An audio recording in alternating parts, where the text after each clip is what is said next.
Good morning, students. So today we are talking about the password management, viruses, and related threats in the network. So basically, password management, virus, and threats, they all are comes under the security in computer science. So as we know that password is very much important to authenticate ourselves, whether the person is authentic or not, in which he wants to enter. So how we'll manage the password so that anybody can't steal our password and even hack our password. So this is all about the password management. And in virus and related threats, we just define how many types of viruses in there, how or related threats with that. So let's start with the password management. As we know that password are the set of strings provided by user at the time of login, or we can say that these set of strings or password are used by the user to authenticate themselves in the web account, in any account, or you can say in the system also. So there are so many types of passwords which are running nowadays. So first is the set of strings which we are uses, and we just create a password by using a uppercase, lowercase, letters, special characters, all things are used. So although the passwords still remain as one of the most secure method of authentication nowadays or available till date. So uh, they are subjected to a number of security threats when mishandled. Means we have to manage our password so that our password will not uh, stolen by someone or hacked by someone. So now the role of the password management comes in there. Okay. Now password there in password management there are some set of principle and practices and some functions which are followed by the user time to time.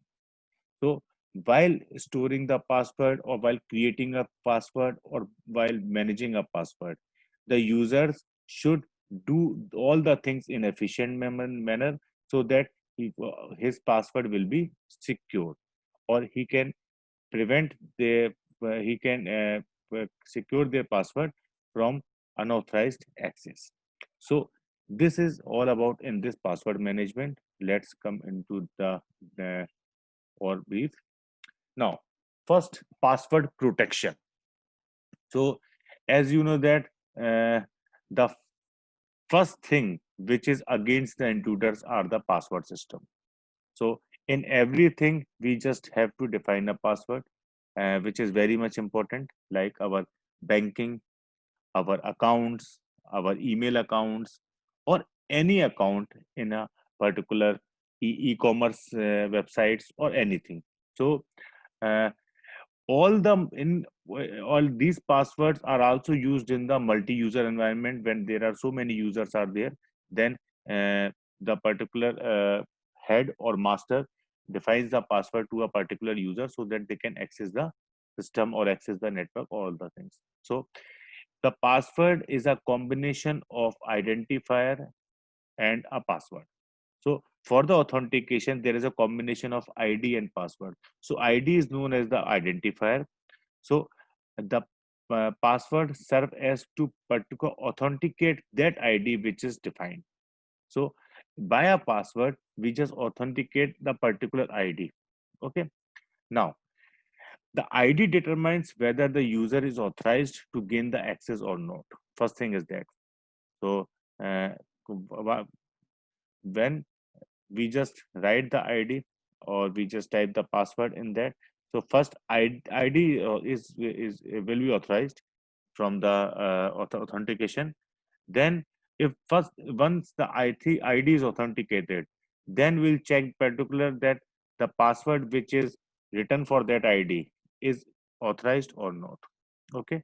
Now second thing, the ID determines the privileges according to the user. Means the particular ID defines that how many authorized access you have in a particular system or a particular network or in a particular application, whatever. So this is also defined.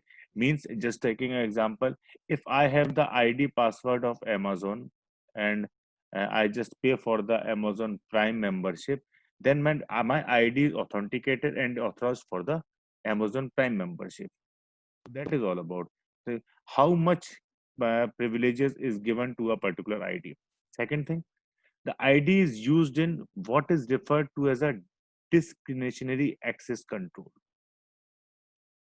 The ID which is used is referred as a discretionary, matlab it's the ID is used for a particular time being for the access control. So now, for example, the listing of ID of the other users, or may user grant permission to read them files owned by that user. So we just create a ID for that only a person can read the file, not even can download it. So all the restrictions are there for a particular ID or a particular access for a particular ID. Now, what are the challenges in the password management? So, uh, challenges means how we can secure our password in this digital era. So, there are number of web services and a number of cyber crimes are also there to just hack or stolen your password. So, there are some common threats for from which we have to protect our password.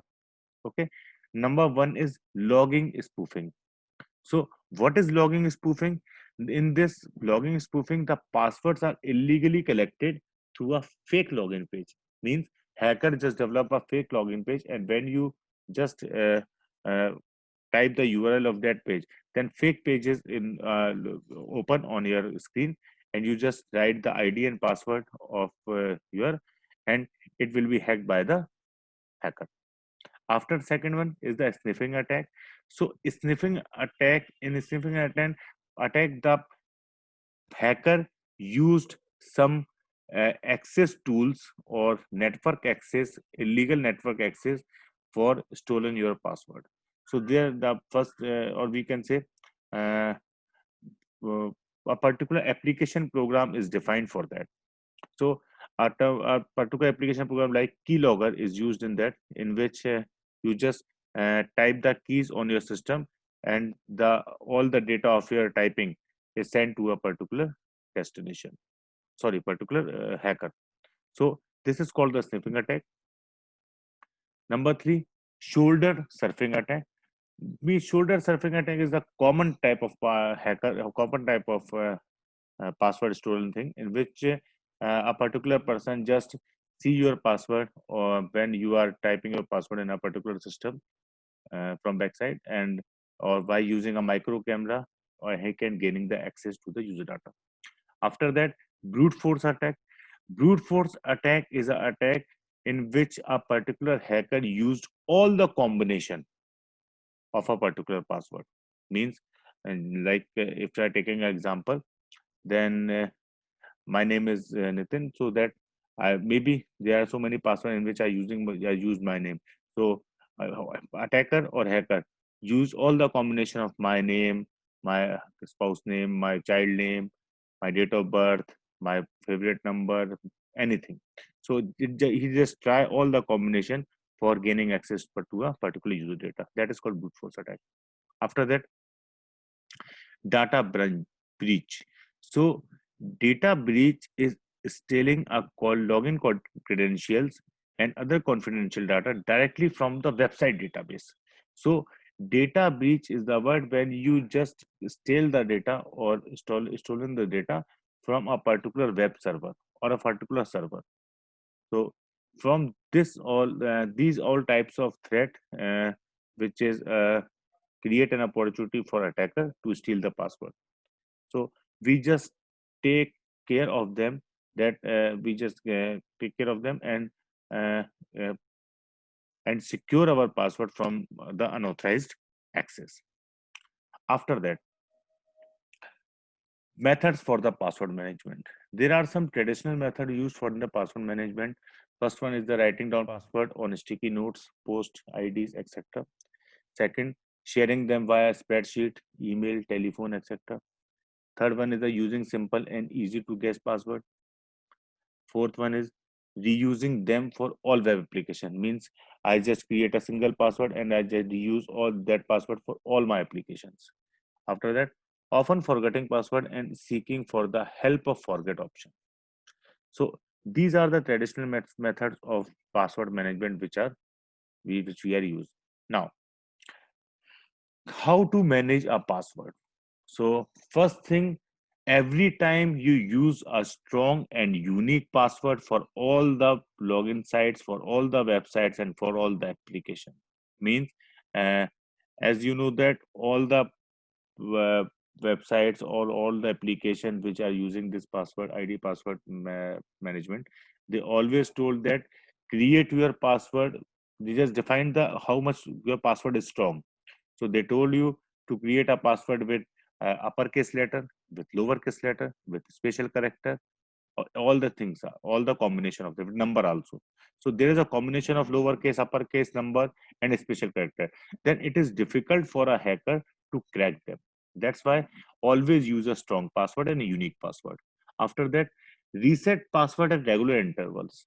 As you know that uh, in banking operations, and the password, they always ask for reset the password by in a particular time interval.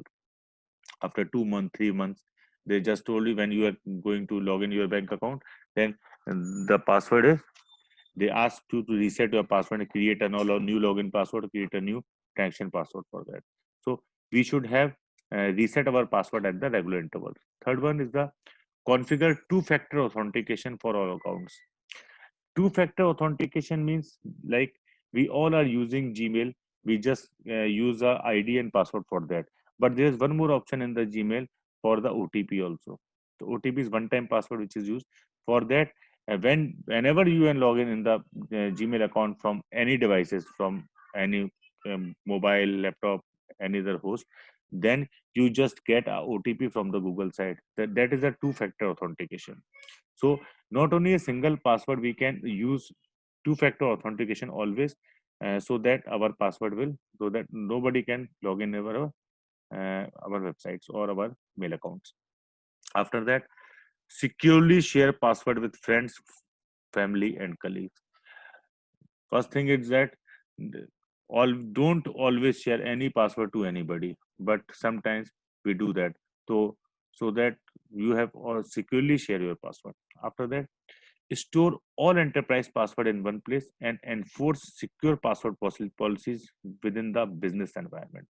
So here the thing is that when we are using a enterprise passwords management, enterprise password management, there is a business environment in which so many persons are used a particular account or particular device or particular application, and we are just creating a password for them also. Like if we are talking about our college, then MIS.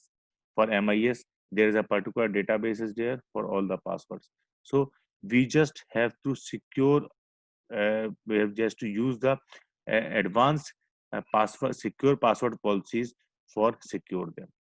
After that, periodically review the violation and take the necessary actions.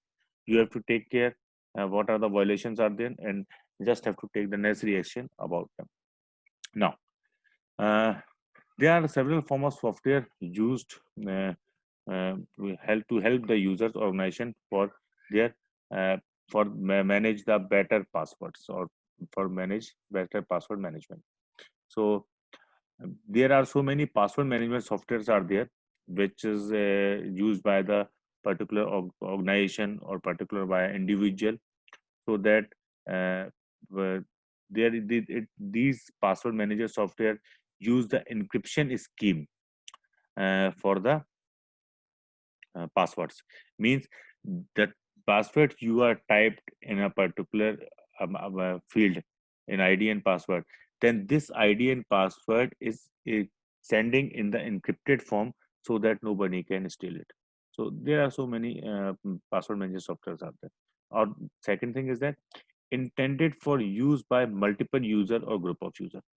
So there is also a password synchronization software which is used by organization to arrange for different passwords on different system. Means if we are talking about, then OTP is a password synchronization software. The it's a part of password synchronized software in which you just get a different OTP anytime when you are want to log in. So on different system. Okay.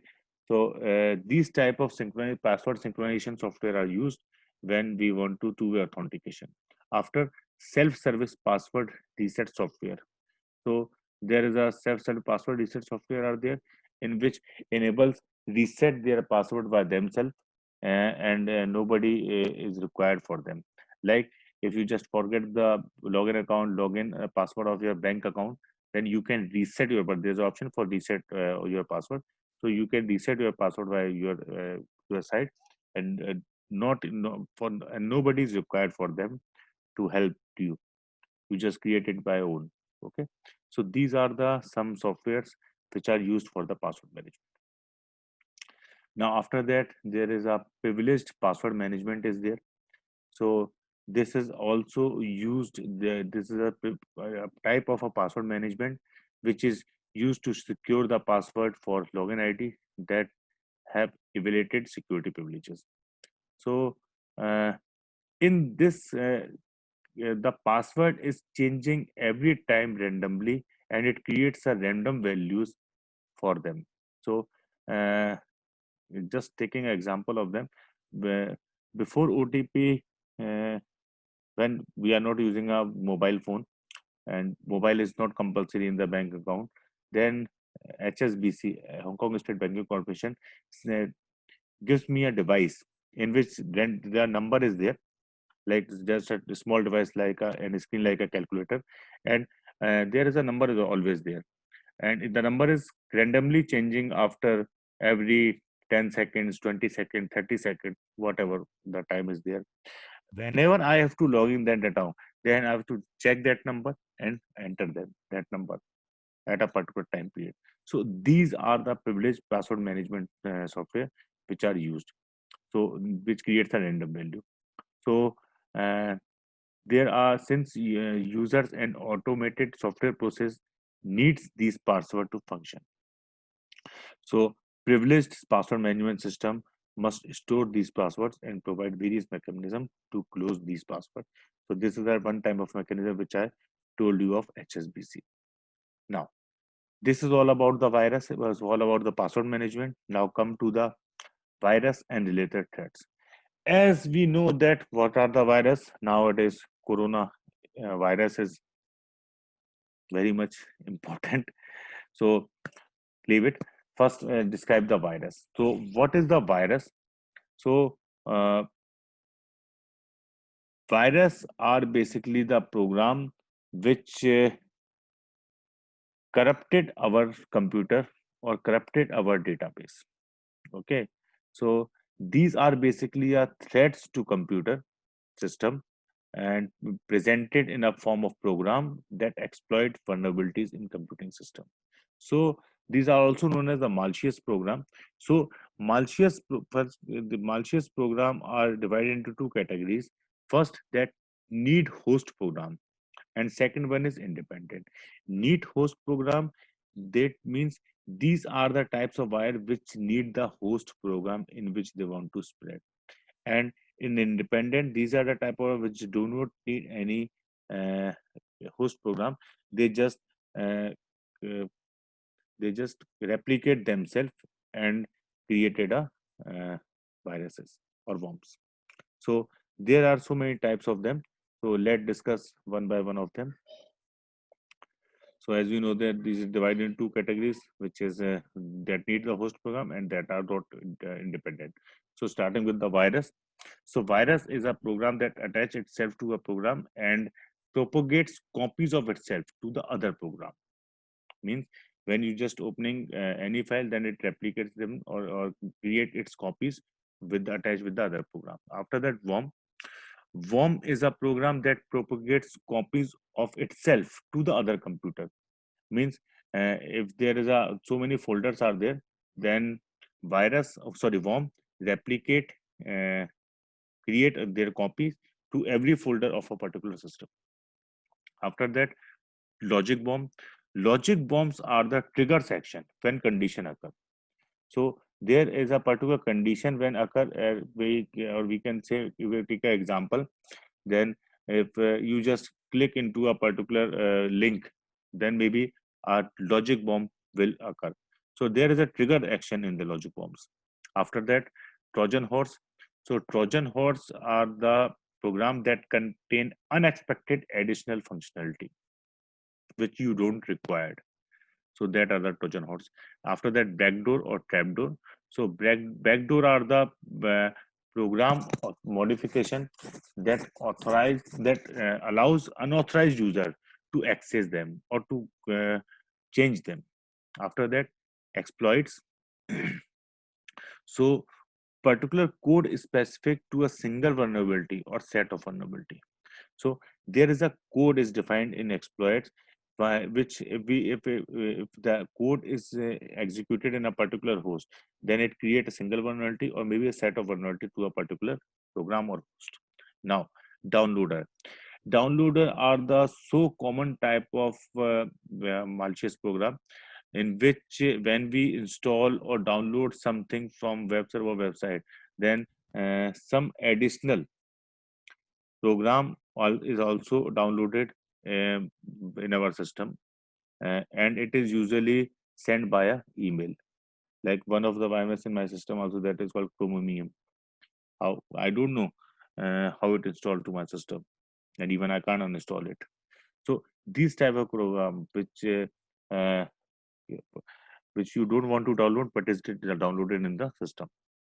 After that, AutoRouter.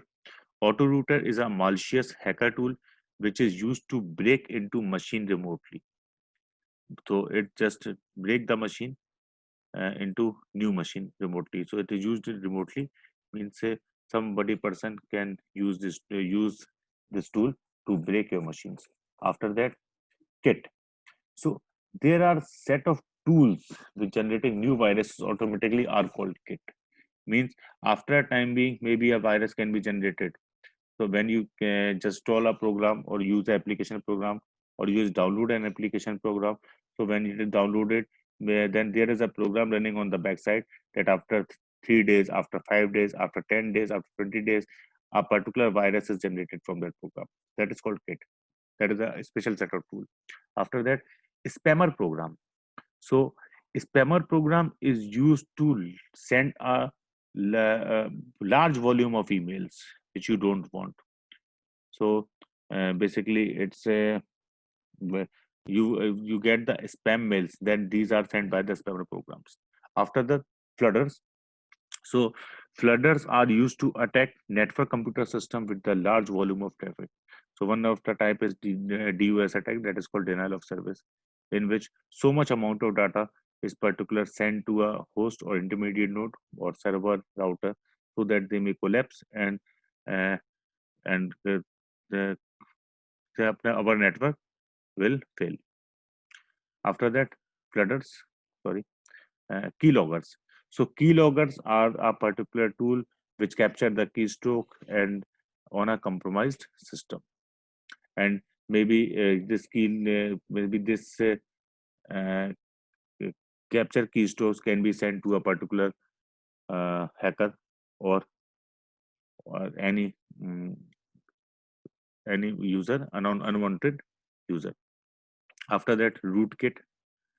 Rootkit, it is a set of hacker tools which is used after attacker has broken into a computer system and gained root level access. So basically, rootkit is used in the network. After that, zombie. As you know that program activated on an infected machine that is activated to launch attack on another machine is called zombie. So once you attack a particular server or a particular machine in by which so many client machines are connected, then if a server is infected, then all the machines are affected. To infect all the machine, we use the zombie, or not we, hacker use the zombies. So these are the types of viruses. Now, the nature of virus. So what is the nature of virus? So virus basically is a piece of software that infect other programs by modifying them.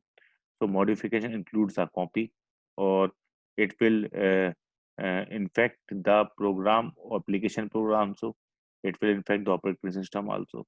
So it's a particular piece of software. So a virus can do anything that other program do. So only difference is that it attach itself with the another program. So when you just run the particular program, then it all automatically run and just infect the other things. So once the virus is executed, then it can perform any function, such like erasing of files or programs or anything. Now, what is the lifetime of a virus we are talking about? So there are particular following four phases in the lifetime of typical virus. First is the dormant phase, in which virus is ideal, and the virus will eventually be activated by some event such as date, particular date, or particular program, or program file, or particular disk accessing limit, or anything. Second one is propagation phase. In propagation phase, the virus places an identical copy of itself into the other program to access a particular disk or into a certain area of a particular disk, in which each infected program will now contain a clone of virus. Then it will replicate itself. Okay. After that, triggering phase. Triggering phase, the virus is activated and perform the particular function for which it will be created. And as with the dormant phase, the triggering phase can be caused by a variety of systems, as I told you, that maybe at a particular time period, maybe after running a particular application program, and it can create it's several copies in the system. After that execution phase, this is the function is performed by if the virus is executed. So after that, this function can this function can harm your operating system, or maybe damaging your operating system, or maybe damage your programs and data files. Now, come to the virus structure. So a virus can be prepended or postpended to an executable program. So maybe it may be it may be executed before the program and can be executed by the program.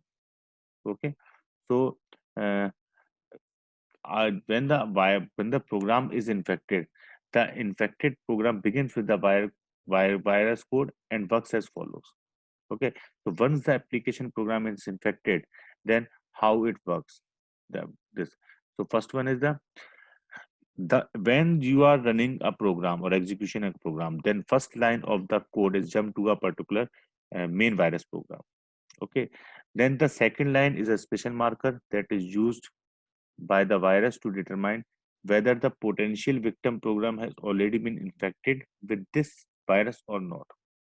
If it is infected, then no problem. If it is not infected, then it infect the particular victim program. After that, when the program is invoked, control is immediately transferred to the main virus program. So when the first line of the virus executed, all the controls are transferred to the main virus program, and the virus program first seeks out uninfected executable file and infect them. Okay. Now, so this action is performed every time when the program is invoked. Means when you just running that application program by which the virus is joined. So every time when you just uh, execute that program, and then at every time the virus is executed. So okay, so it can be a logic bomb triggers on certain condition maybe. After that, finally the virus transfers the control to the original program when it is executed, and in the infection phase of the program, reasonably rapid. Okay. So user in that condition, user uh, don't know about the difference between the execution of the real program and the infected program and infected program, whether his program is infected or not. So this is about the virus and related threats in the uh, computer network, or we can say wireless communication. So I'm very much thankful to braincard.com. So thank you very much.